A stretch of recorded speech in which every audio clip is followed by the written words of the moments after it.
இரட்சகரும் ஆண்டவருமாகிய இயேசு கிறிஸ்துவின் இனிய நாமத்தில் உங்கள் அனைவருக்கும் அன்பின் வாழ்த்துக்கள். இன்றைய தினத்தில் நம்ம வேத வசனத்திலிருந்து ரகசியங்களை குறித்து, வேத வசனம் அநேக வசனங்கள் இருக்குது, ஆனால் ரகசியம், மகா ரகசியம், அந்த ரகசியத்தை குறித்து நம்ம இன்றைய தினத்தில் படிக்க இருக்கிறோம். என்னோடு கூட சேர்ந்து எடுத்துக்கொள்ளுங்க. 1 கொரிந்தியர் 2வது அதிகாரம் 7லிருந்து 9 வரைக்கும் உள்ள வசனங்களை நம்ம பார்க்க இருக்கிறோம். புதிய ஏற்பாட்டில் அந்த வசனம் 1 கொரிந்தியர், வேதாகமம் இல்லாதவர்கள் நீங்கள் கூகுளில் போய் டைப் செய்து கொள்ளலாம். 2வது அதிகாரம் 7லிருந்து 9 நான் வாசிக்கிறேன். உலக தோற்றத்திற்கு முன்னே தேவன் தம்முடைய மகிமைக்காக ஏற்படுத்தினதும் மறைக்கப்பட்டதும் இருந்த ரகசியமான தேவ ஞானத்தையே பேசுகிறோம். உலக தோற்றத்திற்கு முன்னாடியே முன்குறிக்கப்பட்ட தேவனுடைய மகிமைக்கென்று வைக்கப்பட்ட அந்த ரகசியம் என்ன? அந்த ரகசியம், அடுத்த வசனத்தை படிக்கிறேன். அதை இப்பிரபஞ்சத்து பிரபுக்களில் ஒருவனும் அறியவில்லை. அறிந்தார்களானால் மகிமையின் கர்த்தரை அவர்கள் சிலுவையில் அறைய மாட்டார்களே. தேவனுடைய அன்பை குறித்து இந்த வசனம் சொல்லுகிறது. ஆண்டவர் கடவுள் எவ்வளவு நம்ம பேரில் அன்பாக இருக்கிறார், தேவன் அன்பாகவே இருக்கிறார் என்ற வசனத்தை நம்ம அநேகர் பார்த்துருக்கிறோம். ஆனால் வேதத்தின் பிரகாரம் தேவன் மிகவும் அன்புள்ளவர். அந்த அன்பின் ரகசியத்தை இந்த வசனம் சொல்லுது. என்ன வசனம்? 1 கொரிந்தியர் 2வது அதிகாரம் 7லிருந்து 9 வரைக்கும் உள்ள வசனங்கள். அப்போ என்னன்னா, இப்பிரபஞ்சத்தின் பிரபுக்கள் குறித்து வைத்து கொள்ளுங்க. இப்பிரபஞ்சத்தின் பிரபுக்கள்னா ராஜாவாகிய பிலாத்துவோ தளபதிகளோ அவர்கள் யாருமே அல்ல. இப்பிரபஞ்சத்தின் பிரபுக்கள் என்று சொல்லும் பொழுது ஆவிக்குரிய பிரகாரமாக சாத்தானை குறிக்கிறது. எல்லாரும் வேத வசனத்தை திருப்பி கொள்ளுங்க. யூதா புஸ்தகம் 1வது அதிகாரம் 6வது வசனம். வெளிப்படுத்தின புஸ்தகத்துக்கு முன்னாடி வரக்கூடிய அந்த புஸ்தகத்தை திருப்பி கொண்டால் யூதா 1:6 இப்பிரபஞ்சத்தின் பிரபுக்களை குறித்து தெளிவாக எழுதப்பட்டிருக்கிறது. நான் வாசிக்கிறேன். தங்களுடைய ஆதி மேன்மையை காத்து கொள்ளாமல் தங்களுக்குரிய வாசஸ்தலத்தை விட்டுவிட்ட தூதர்களையும் மகா நாளின் நியாய தீர்ப்புக்கென்று நித்திய சங்கிலிகளினாலே கட்டி அந்தகாரத்தின் அடைத்து வைத்திருக்கிறார். அப்போ சாத்தான் தூதன், நான் போன பிரசங்கங்களில் சொன்ன பிரகாரம் சாத்தானுடைய கூட்டம், தேவ தூதன் 3 பங்கு இழுத்து கொண்ட அந்த கூட்டம் இந்த பிரபஞ்சத்தின் பிரபுக்களாக இருக்கிறாங்க. இன்றைக்கு சாத்தானுடைய ஆதிக்கம் பயங்கரமாக இருக்கிறது. விக்கிரக ஆராதனை, வேசித்தனம் போன்ற காரியங்கள், தீய காரியங்கள் இன்றைக்கு அதிகமாக நம்ம உலகத்தில் பார்க்குறோம். கெட்ட விஷயங்கள் அதிகம் இருக்கிறது. அப்போது சாத்தானுடைய கிரியைகள். அப்போ யார் பிரபஞ்சத்தில் பிரபுனா? பிசாசு. அவர்கள் தேவனுடைய அன்பை அறியவில்லை, பிதாவாகிய இயேசு கிறிஸ்துவனுடைய அன்பை அறியவில்லை. ஆதலால் அவங்க என்ன பண்ணிட்டாங்க? அந்த அன்பை அறியாதது நிமித்தமாக சாத்தான்களுக்கு தேவனுடைய அன்பு புரியல. பிசாசு தேவனுடைய இடத்த பிடிக்கணும், அதாவது ஆண்டவர் தெய்வம் என்கிற ஒரு ஸ்தானத்தை பிசாசு பிடிக்கணும்னு சொல்லி ரொம்ப தீவிரமாக ஆசைப்பட்டான். ஆனால் அவனுடைய உள்ளான அந்த மனசு தேவனுடைய அன்பை ருசி பார்க்கவில்லை. இதை இன்னும் நான் விளக்கமாக பைபிள்லேருந்து சொல்லணும்னா, மார்க்கு 15வது அதிகாரம் 13லிருந்து 15 வசனம் வரைக்கும் நம்ம பார்த்தா புரியும். ஏன்னா சிலுவையில் அறையும்னு யூதர்கள் சொன்னாங்க. அதே போல் பிலாத்து அவரை மனசு இல்லாமல் ஒப்பு கொடுத்தாரு. கல்வாரி சிலுவைக்கு பிலாத்து அந்த சட்டத்தை ஏற்றினார். அப்போது யூதர்கள் பின்னாடி யார் கிரியை செய்தது? சாத்தான். அவர் அற்புதங்கள், அடையாளங்கள், அதிசயங்கள் செய்தது நிமித்தமாக அவர் தன்னைத்தானே தேவன் என்று சொல்லி கொண்டார் என்று சொல்லி மக்களின் குற்றச்சாட்டு, யூத மக்களின் குற்றச்சாட்டு. அதே போல என்ன பண்ணா சாத்தான்? பரலோகத்தில் சவால் விட்டான். நான் உன்னதமானவருக்கு ஏறுவேன், தேவனுடைய ஸ்தானத்தை பிடிப்பேன்னு சொல்லி தேவன் தன்னை படைச்ச தேவத்துக்கிட்டே சவால் விட்ட அந்த பிசாசு அதே இதுவை அவர் தெய்வமாக மனித அவதாரம் எடுத்து வந்தார். ஆனால் அவருக்கு கிடைத்த பேர் என்னன்னா கெட்ட பெயர் தான். இவர் பாவிகளோட சாப்பிட்றாரு, விபச்சாரக்காரங்களோட இவருக்கு ஐக்கியம் உண்டு அப்படின்னு சொல்லி மக்கள் இவரை ரொம்ப ஆண்டவரை தீமையா பேசினாங்க. அப்போ இதுல இருந்து கவனிக்கும் பொழுது அவர் பாவிகளை ரட்சிக்க வந்தார். இயேசு கிறிஸ்து பாவிகளை ரட்சிக்க வந்தார். அப்போ ஆண்டவரே சொல்றாரு, நான் நீதிமான்களை அல்ல பாவிகளை ரட்சிக்கவே வந்தேன்னு சொன்னாரு. தப்பு பண்ணவனை தான் நான் தேடி வந்தேன், ரொம்ப நல்லவனை நான் தேடி வரல. யாருமே நல்லவர்கள் அல்லன்னு நான் போன பிரசங்கங்கள்ல சொன்னேன். நீதிமான் ஒருவனும் அல்ல, எல்லாரும் பாவம் செய்து கெட்டு போனார்கள். அப்போ பாவத்துடைய தாக்கம் இந்த பூமியில வந்ததுனால இயேசு கிறிஸ்து நமக்காக கல்வாரி சிலுவையில மரித்தார். இதை நடக்கணும், இது தீர்மானம், தெய்வத்துடைய தீர்மானம். அதனால அநேக சோதனைகள், அநேக போராட்டங்கள் ஆண்டவரும் சகிச்சாரு. அதை நான் முன்னாடி பிரசங்கங்கள்ல விளக்கமாக சொல்லியிருக்கேன். இப்பொழுது பார்க்கும்பொழுது மார்க்கு 14:38 பார்த்தா அந்த சம்பவத்தை நான் படித்தே ஆகணும். மார்க்கு 14:38 14வது அதிகாரம் 38வது வசனத்துல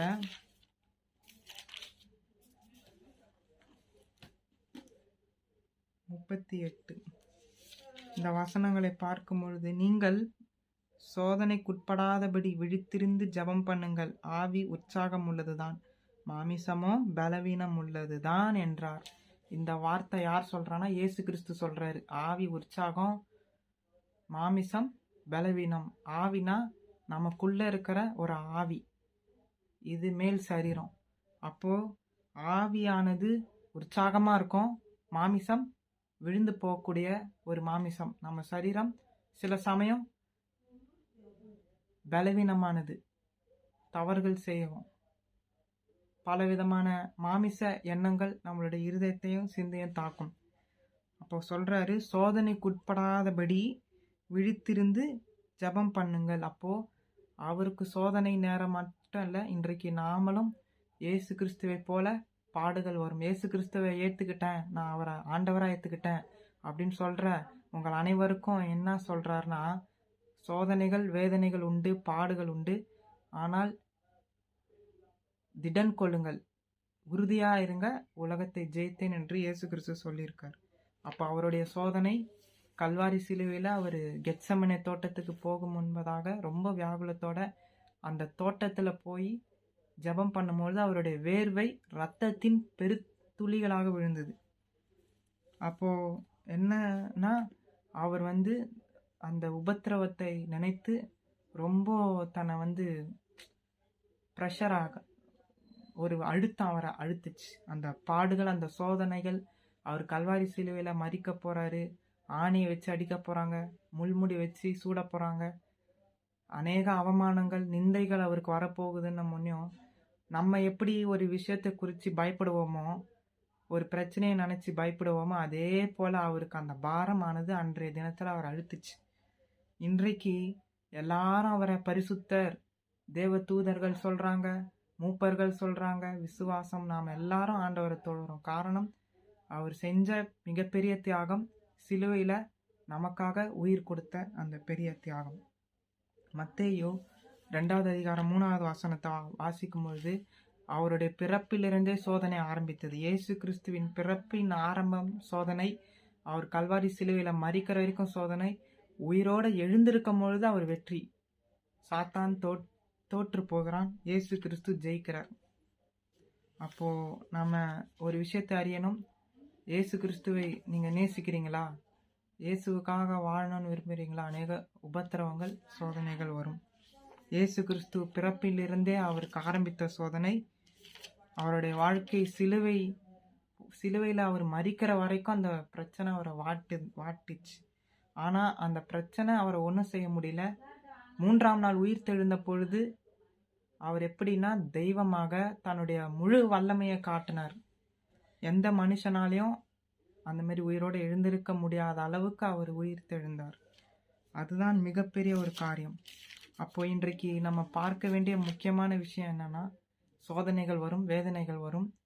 அந்த ரகசியத்தின் மிகப்பெரிய ரகசியம், நான் முதல்ல சொன்ன வசனத்தின் பிரகாரம் ரகசியம் என்னன்னா, மகா ரகசியம் தேவன் அன்பாக இருக்கிறார் என்பதுக்குரிய ரகசியம்.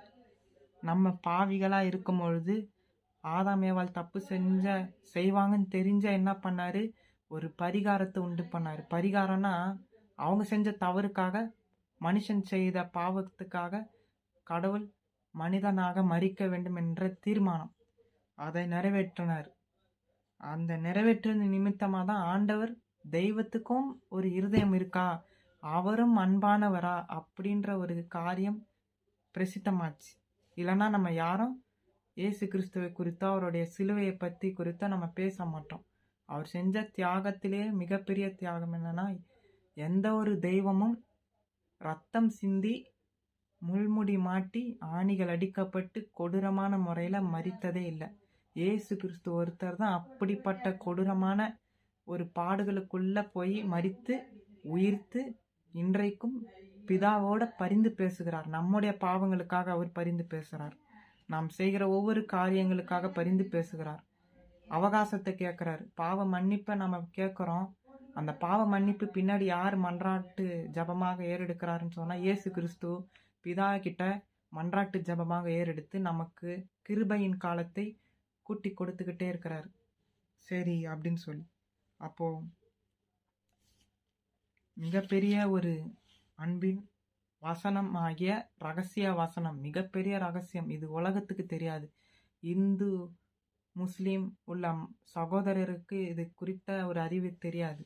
ஆனால் இயேசு கிறிஸ்துவை விசுவாசித்து நான் அவரை தெய்வமாக ஏற்றுக்கிறேன்றவங்களுக்கு இவ்வளோ பெரிய ஒரு மிகப்பெரிய ஒரு பாக்கியம் இருக்குது. அதை நம்ம அடுத்தடுத்த வசனத்தில் நான் சொல்ல விரும்புகிறேன். இப்பொழுது இயேசு கிறிஸ்துவோடைய பிறப்பை நம்ம பார்க்கும் பொழுது, அவர் ஏரோது ராஜா அதை கேட்டபொழுது அவனும் அவனோடு கூட எருசலேம் நகரத்தார் அனைவரும் கலங்கினார்கள். யாருன்னா, இயேசு கிறிஸ்து பிறக்க போகிறார், ராஜாவாக வரப்போறாருன்னு வேத வசனம் முன்கூட்டியே தீர்க்கதரிசிகளால் சொல்லப்பட்டது நிறைவேறப் போகுதுன்னு ஏரோது ராஜா, அந்த காலத்துல இயேசு கிறிஸ்து பிறந்த காலத்துல ஏரோது ராஜான்னு சொல்லி ஒரு ராஜா அரசாண்டுகிட்டு இருந்த அந்த காலகட்டத்தில் அந்த விஷயத்தை கேட்கும் பொழுது அவருக்கு பதட்டம் ஆயிடுது, பயம் வந்துடுது. நம்ம ராஜ்யம் போயிடுமா, ஐயோ இவர் ராஜாவா வந்துட்டாருன்னா நம்ம ராஜ்யம் அழிஞ்சிருமேன்ற ஒரு கலக்கத்தோட அவர் இருக்கிறாரு. அடுத்த ஒரு வசனத்தை நான் வாசிக்கிறேன். அந்த ராஜா பின்னாடி என்ன செஞ்சாரு அப்படின்னும் பொழுது 16வது வசனம், அப்பொழுது ஏரோது நான் சாஸ்திரிகளால் வஞ்சிக்கப்பட்டதை, அவர் என்ன பண்ணாரு, சாஸ்திரிகளை அனுப்பி விடுறாரு. போய் அந்த குழந்தைய போய் பாருங்க, பெத்லகேம்ல பிறந்த அந்த குழந்தைய போய் பாருங்க, அது ராஜாவா பிறந்திருக்கிற குழந்தையா, இந்த யூதாவை ஆளுமா, இஸ்ரேவேல் ஆளக்கூடிய ராஜாவா அப்படின்னு சாஸ்திரிகள் அனுப்பும் பொழுது அந்த சாஸ்திரிகள் போயிட்டு அந்த குழந்தையை தொழுது கொண்டு வந்தாங்க. ஆனால் ராஜா கிட்ட வந்து விஷயத்த சொல்லலை, அப்படியே போயிட்டாங்க அந்த 3 சாஸ்திரிகள். அப்போ இவங்க என்ன பண்ணிட்டாங்க, ராஜாவுக்கு உண்மையால இல்லாததுனால ஏரோது ராஜாவை வஞ்சிச்சிட்டாங்க, ஏமாத்திட்டாங்க. அதை பார்த்து அவர் என்ன சொல்றாரு, மிகுந்த கோபம் அடைந்து ஆட்களை அனுப்பி, நான் சாஸ்திரிகளிடத்தில் திட்டமாய் விசாரித்த காலத்தின்படியே பெத்லகேமிலும் அதன் சகல எல்லைகளிலும் இருந்து 2 வயதுக்குட்பட்ட எல்லா ஆண் பிள்ளைகளையும் கொலை செய்தான். 2 வயசுல இருக்கிற எல்லா குழந்தைகளையும் வெட்டி போட சொல்லி ஒரு கட்டளை கொடுக்கிறார் ஏரோது ராஜா.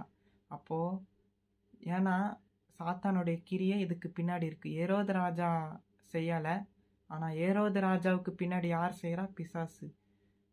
அநேக தூண்டுதலின் நிமித்தமாக சாத்தானுடைய கிரியைக்கு தங்களை ஒப்பு கொடுக்குறாங்க. அப்போ ஏரோது ராஜா என்ன பண்ணுறாரு, சாத்தானினுடைய திட்டத்தின்படி 2 வயசுக்கு உட்பட்ட எல்லாரையும் வெட்டி கொலை செய்யணும் அப்படின்ற சட்டத்தை போடுறாரு.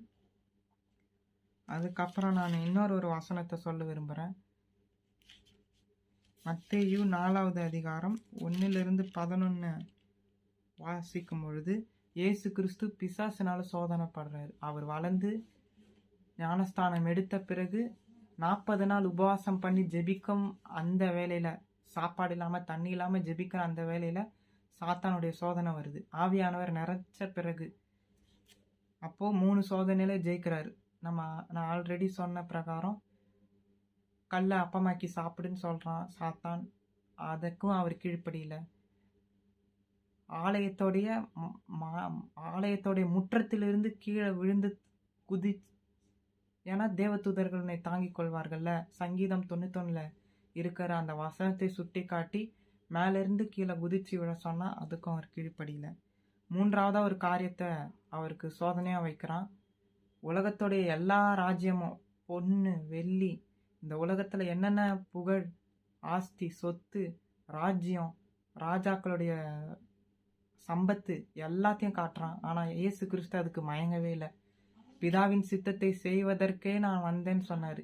அப்ப அவருடைய ராஜ்யமானது இந்த பூமிக்குரிய ராஜ்யம் இல்ல, பரலோகத்துக்குரிய ராஜ்யமா இருக்கு. 2ஆம் வருகையில அவர் ராஜாவாக வரப்போகிறார். அதை தான் நம்ம மேற்கொண்ட வசனங்களை பார்க்கும்பொழுது, என்னுடைய ராஜ்யம் இந்த பூமிக்குரிய ராஜ்யம் அல்ல அப்படின்னு சொல்றார். அப்போ நம்ம மீண்டுமாக பழைய பகுதிக்கு போகலாம். 1 கொரிந்தியர் 2வது அதிகாரம் 7வது 8வது வசனத்தை நம்ம பார்க்கலாம். பிசாசு அவரை சிலுவையில் அறைந்தார்கள். அதான் இந்த பிரபஞ்சத்தின் பிரபுக்கள், சாத்தான். அப்போ 2வது அதிகாரம் 8வது வசனத்தை நான் படிச்சுட்டேன். 9வது வசனத்தை வாசிக்கிறேன். எழுதியிருக்கிறபடி தேவன் தம்மில் அன்பு கூறுகிறவர்களுக்கு ஆயத்தம் பண்ணினவைகளை கண் காணவும் இல்லை, காது கேட்கவும் இல்லை, அவைகள் மனுஷனுடைய இருதயத்தில் தோன்றவில்லை. தேவன், பிதாவாகிய தெய்வம் இயேசு கிறிஸ்து, அவரை ஏத்துக்கிற எல்லாரும் இயேசுவை ஆண்டவரா தெய்வமா ஏத்துக்கிற ஒவ்வொருவருக்கும் ஆண்டவர் ஒரு திட்டம், ஒரு தீர்மானம், ஒரு நோக்கத்தை வச்சிருக்காரு. அவர் ஆயத்தம் பண்ணி வச்சது இந்த கண்ணால நம்ம பார்க்கவில்லை, இந்த இருதயத்தால நம்ம யோசிக்கல, மனசளவுல சிந்திக்காத பெரிய காரியம் ஆயத்தம் பண்ணி வச்சிருக்கிறார். அந்த காரியத்தை இப்பொழுது நான் சொல்ல போகிறேன். வெளிப்படுத்தின விசேஷ புஸ்தகம், புதிய ஏற்பாடு, பைபிள்ல ரெவலேஷன் சொல்லுவாங்க. அந்த புஸ்தகத்துல 21வது அதிகாரம் 1வது வசனத்தை வாசிக்கிறேன். பின்பு நான் புதிய வானத்தையும் புதிய பூமியையும் கண்டேன். முந்தின வானமும் முந்தின பூமியும் ஒழிந்து போயின, சமுத்திரமும் இல்லாமல் போயிற்று. அப்போ இந்த பூமி, இந்த வானம் அழிய போகுது. இயேசு கிறிஸ்து வரப்போகிறார். 2வது வருகையாக வரும்பொழுது அவரு குழந்தையா வராம ராஜாவா வருவார். எல்லாரையும் நியாயம் விசாரிப்பார். எல்லாருக்கும் தக்க நல்லவங்களுக்கு பலன் தர வராரு, தீயவர்களுக்கும் பலன் தர வராரு. அப்போ இந்த பழைய வானம் பழைய பூமி ஒழிந்து புதிய வானம் புதிய பூமி வரும். அப்போ 2வது வசனத்தை வாசிக்கிறேன். யோவானாகிய நான் புதிய எருசலேமாகிய பரிசுத்த நகரத்தை தேவனிடத்தில் நின்று பரலோகத்தை விட்டு இறங்கி வருகிறதை கண்டேன். அது தன் புருஷனுக்காக அலங்கரிக்கப்பட்ட மணவாட்டியைப் போல ஆயத்தமாக்கப்பட்டிருந்தது. அதாவது புதிய எருசலேம், பரலோக ராஜ்யம் இறங்கி இந்த பூமியில வரப்போகுது. இந்த பழைய பூமி இல்லை, இந்த பழைய பூமியை அழித்து புதிய வானம் புதிய பூமி மறுபடியும் உருவாக்குவார். புதிய எருசலேம் வரும். இன்றைக்கு நம்ம பார்க்குற எருசலேம் இல்லை, அந்த எருசலேம் அவருடைய ஆட்சி மட்டுமே நடக்கும். இன்றைக்கு இஸ்ரேலை சுற்றி அநேக போராட்டங்கள் நடக்குது. ஆனால் அவர் கொண்டு வர அந்த புதிய எருசலேம்ல தீமை இல்லை, பாவம் இல்லை, அழுகை இல்லை, மரணம் இல்லை, துக்கம் இல்லை. எங்கும் அவருடைய பிரசனம் இருக்கும். சூரியன் சந்திரன் இல்லை, இயேசு கிறிஸ்துவே ஒளியா இருப்பார். அங்க மகிழ்ச்சி, துதி, ஆடல் பாடல், சந்தோஷம், களிப்பு அங்க இருக்கும். அந்த ராஜ்யத்துக்கு கொண்டு போக தான் சிலுவையில மரிச்சார். ஏன்னா நம்ம இந்த பூமிக்குரியவர்கள் அல்ல, மனிதர்களாகிய நாம் ஒவ்வொருவரும் பரலோகத்துக்குரிய சொத்து உள்ளவர்கள். இயேசு கிறிஸ்துவை ஆண்டவர் என்று இரட்சகர் என்று ஏற்றுக்கொண்டால் நமக்கு அந்த பரலோகம் நிச்சயம். சொத்து உள்ள ஒரு மிகப்பெரிய சொத்து என்றால் அது நம்ம தான். இயேசு கிறிஸ்து இரட்சகராக ஆண்டவராக ஏற்றுக்கொண்டால், அவரை நாம் ஏற்றுக்கொள்ளும் பொழுது நித்தியத்துக்கு வரைக்கும் நம்மளை நடத்தி கொண்டு சொர்க்கத்துக்கு, நம்ம மற்ற புஸ்தகத்துல சொல்ற பிரகாரமா, முஸ்லீம் பகவத்கீதை சொல்ற பிரகாரமாக சொர்க்கம் என்பது இதுதான் உண்மையான சொர்க்கம். சந்தோஷம், சமாதானம், பரிசுத்தம், தீமை இல்லாத ஒரு வாழ்க்கை, தெய்வத்தோட 24 மணி நேரமும் செலவிடுற ஒரு வாழ்க்கை சொர்க்கம். குரான்ல சொல்ற பிரகாரமான சொர்க்கத்தை தேவன் தரப்போவதல்ல. பகவத்கீதையில சொல்ற மாதிரி சொர்க்கம் அப்படிப்பட்ட சொர்க்கம் அல்ல. வேதத்தின்படி, பைபிள் படி பேசுகிற சொர்க்கம் பரிசுத்தமான, அவருக்கு விருப்பமுள்ள, தீமை இல்லாத, பாவம் இல்லாத ஒரு சொர்க்கத்தை தான் ஆண்டவர் நமக்கு கொடுக்க இருக்கிறார். அந்த ராஜ்யம் அவர் இருப்பார், நாமளும் அவரோட சேர்ந்து அரசாளுவோம். அப்படிப்பட்ட ராஜ்யத்துக்கு தேவன் நம்மளை அழைக்கிறார். இந்த சிறிய வேத வசனத்தின் மூலமாக தேவன் உங்களை ஆசீர்வதிப்பாராக. ஆமென்.